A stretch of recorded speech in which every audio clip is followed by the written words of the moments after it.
This might be the craziest Dragon Ball theory in existence, as today we are going to talk about future Broly and so many unanswered questions and things that could have possibly had happened had our characters actually knew about his existence. And the interesting thing about this topic is that, now the first thing that we actually have to talk about is actually dealing with direct power scaling overall. Now, when we actually just directly look at what Broly is capable in terms of power scaling, I mean, that basically just gives us all we need to know to think about what he's capable of.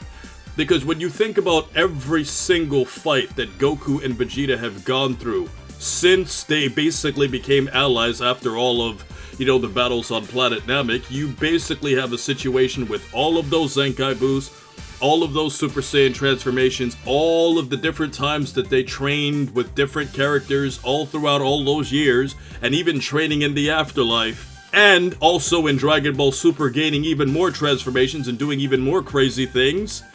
Goku and Vegeta had to fuse together as two Super Saiyan Blues to take Broly down. Obviously, fusion is just basically a product of what the two characters actually are, so when you go back to what Vegeta was capable of in the Buu Saga and what Vegeta was capable of doing during the Zamasu arc, I mean, it doesn't do anything compared to what they were capable of when you compare what they were doing against Broly as Gogeta. And the crazy thing about all of this, guys, is that when you look at all of this and the fact that a random mortal on a bug planet who enjoys his daily bug delicacies with his father was able to just randomly be that strong in the Dragon Ball universe really just gives us a cosmic scale of what he would have been able to do in different timelines had people simply known about his existence. But a lot of you are probably wondering, well, what about actually being able to control Broly? Because that's obviously a very difficult task, considering the fact that Broly is uncontrollable, and even the original Broly and the modern Broly, you can say, both required devices to basically keep them under control. But in both cases, you can say that Broly has never been evil. Even the original Broly was not evil per se, because it was really his Saiyan power that made up that whole dark demonic Broly side that we saw in that movie. Because when we go back and we actually watch the movie directly and you see the scenes where Broly was calm, he was completely normal when he was in his base form. It's only when he transformed where he got really aggressive and vicious. So when we factor all of this in, guys, it really gives us a scale directly of what Broly could have done from a power scaling point of view. Now that we've got the power scaling stuff out of the way, let's first analyze future Trunks' timeline. Now in this timeline, even though Majin Buu was never hatched, if Buu was theoretically hatched, that is one character that Broly could have dealt with directly had people simply just known about his existence and used him as an ally on their side. And then when you factor in that Babidi and Dabura also came to Earth too, Broly could have easily squashed him, considering the fact that he was fighting against Goku and Vegeta, who were way stronger than those characters, and he was just in his base form and just really angry. So with all of that said, those are two characters that would have been completely dusted had Broly simply just been an ally at that point and had some control over his abilities. And then when we go on to the Goku Black Zamasu arc, this is where things get even more interesting, because in the Goku Black Zamasu arc, which obviously spanned in multiple timelines, the interesting thing here is that in that specific case, Goku had to press a button to call the god of all gods to basically come down and erase Zamasu from existence. Now, not only did he erase Zamasu from existence, but he erased an entire timeline from existence, which was obviously collateral damage, and this ultimately means that Broly essentially died / got erased in a timeline where it was not necessary for him to be killed, because if our characters knew that he existed, he could have just simply came over. And then when we go on to other Dragon Ball timelines, this is where things get more interesting, because we also have the duplicate timeline, and basically,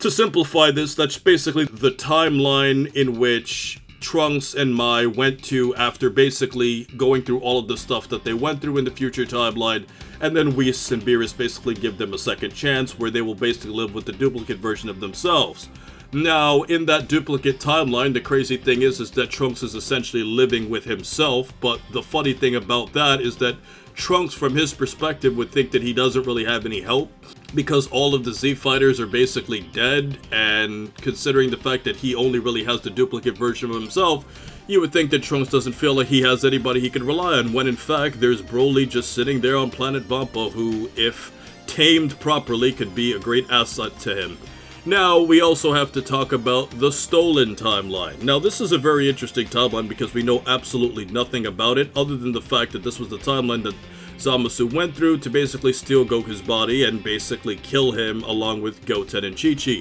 We literally know nothing else about this timeline, but if it's not destroyed or erased, or if balance is still in place, then theoretically it would make sense for Broly to still be alive and just be sitting there when he could have just killed Zamasu and eliminated a threat had people known about his existence. Then we also have Cell's timeline. Cell's timeline pretty much mirrors future Trunks' timeline. The only difference is that it came first, and basically in Cell's timeline, there really are no real heroes and villains anymore because Trunks killed the androids without fighting them. And Cell left that timeline to go to the main timeline. So essentially, what happened in the original timeline is kind of left up to imagination because there really are no other fighters left other than potentially Master Roshi. And if there are no major threats that ever come to the Earth, then Earth might be saved by chance, but if they ever do show up, then Earth is in serious trouble. And considering the fact that Babidi and Dabura did show up in future Trunks' timeline, which is very similar to the original timeline, chances are that Babidi and Dabura showed up and eventually killed those characters. Now, this is very similar to what we saw with Android 17. Android 17 is a very unique character because if you consider the fact that he was fighting against the Super Saiyan Blue Goku in Dragon Ball Super, you would think, wait, if 17 is this strong, there are a lot of threats on planet Earth that 17 could have eliminated had he been this powerful. And it's kind of weird to guess how strong 17 was because, you know, if Goku gained Super Saiyan Blue in Dragon Ball Super, which is a relatively recent transformation in Goku's life, well, how long was 17 close to that strike? That's very, very difficult to understand exactly how 17 got that strong, and to be honest, it's poorly written, but the honest truth is that it's a similar case where 17 could have wiped out a lot of characters had we just actually paid attention to it. And this also brings up another interesting point too about Kale and how random mortals in the Dragon Ball universe could just be so powerful. Kale was an extremely powerful character that was off the radar. But when you look at it in the Dragon Ball Super anime as compared to the Dragon Ball manga, it was completely different because obviously Kale demonstrated how powerful she actually was when she got angry at Kaba. So when you look at it from that point of view, Kale is basically just a manifestation of a female Broly where you could just find a random Saiyan female on a random universe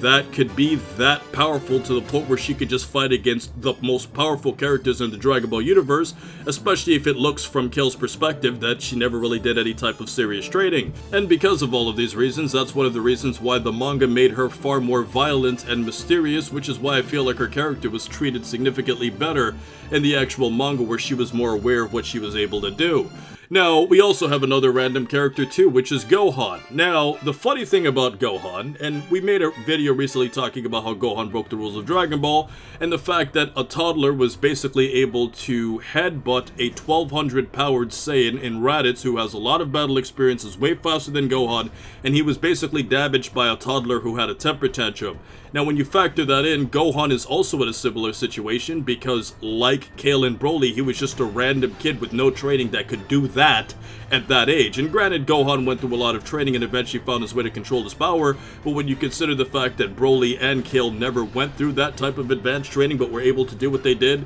it's just more impressive from their perspective. Are there other mortals in Universe 7 that are just simply capable of fighting the strongest characters in the universe that we've just never heard of? Obviously, you could always invent new villains like Moro, who was basically just trapped away, and you could just write him into the story, because there's a recent conversation going around about Whis discussing who the strongest warrior is in Universe 7, and it just goes to show that there are a lot of characters out there that could just become strong in Dragon Ball simply because the plot wants them to be, and just because they're super strong, but they're either suppressing their power or they're just simply undiscovered. And we obviously found this out with, you know, Gas and Granola, who were strong mortals in their own right that had to cheat to get as strong as they did, but they were still a lot stronger than the majority of Dragon Ball characters in the universe, even without having to use the Dragon Balls to wish for it. Broly never being discovered leads to a pretty sad ending where Paragus basically just dies of old age, and then many years later Broly will just eventually die. and then his corpse will basically just get devoured by the bugs on planet Vampa. And all of that would have happened under our radar if nobody discovered that Broly actually existed.